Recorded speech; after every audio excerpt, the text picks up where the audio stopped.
குழலின் இசை இனிமையா? யாழின் ஒலி இனிமையா? இல்லை. அதையும் மிஞ்சும் இனிமை ஒன்று இருக்கிறது. குறள் 66. குழல் இனிது யாழினிது என்பது மக்கள். மழலைச்சொல் கேளாதவர். அதிகாரம் 7. புதல்வரை பெறுதல். அறத்துப்பால். தமிழ் பொருள்.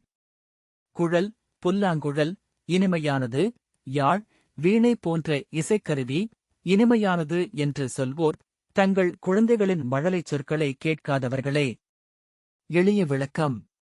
இசைக்கருவிகளின் இனிமை எல்லோருக்கும் பிடிக்கும். ஆனால் ஒரு குழந்தை பேசும் மழலைச் சொற்களின் இனிமை அதைவிட அதிகம். அதை அனுபவித்தவர்களுக்கு மட்டுமே அதன் உண்மையான மகிழ்ச்சி தெரியும். உதாரண கதை. ஒரு கிராமத்தில் ராமன் என்ற ஒருவர் இருந்தார். அவர் ஒரு சிறந்த இசைக்கலைஞர். தினமும் புல்லாங்குழல் வாசித்து மக்களை கவர்ந்தார். ஒருநாள் அவருக்கு ஒரு குழந்தை பிறந்தது. ஆரம்பத்தில் அவர் தனது இசையிலேயே மூழ்கியிருந்தார். ஆனால் சில மாதங்கள் கழித்து அந்தக் குழந்தை அப்பா அப்பா என்று மழலைச்சொல் பேசத் தொடங்கியது. அந்தச் சொற்களைக் கேட்ட ராமன் தனது புல்லாங்குழலை கீழே வைத்துவிட்டு குழந்தையை தூக்கிக் கொண்டார். அவர் மனதில் நினைத்தார், நான் வாசிக்கும் இசை இனிமைதான்.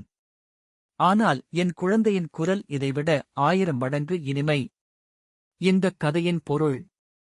உலகில் எதுவாக இருந்தாலும் குடும்பத்தில் கிடைக்கும் அன்பும் மகிழ்ச்சியும் அதைவிட மேலானது.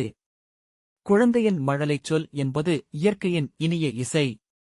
ஊக்கவுரை. உண்மையான மகிழ்ச்சி வெளியில் கிடைக்காது.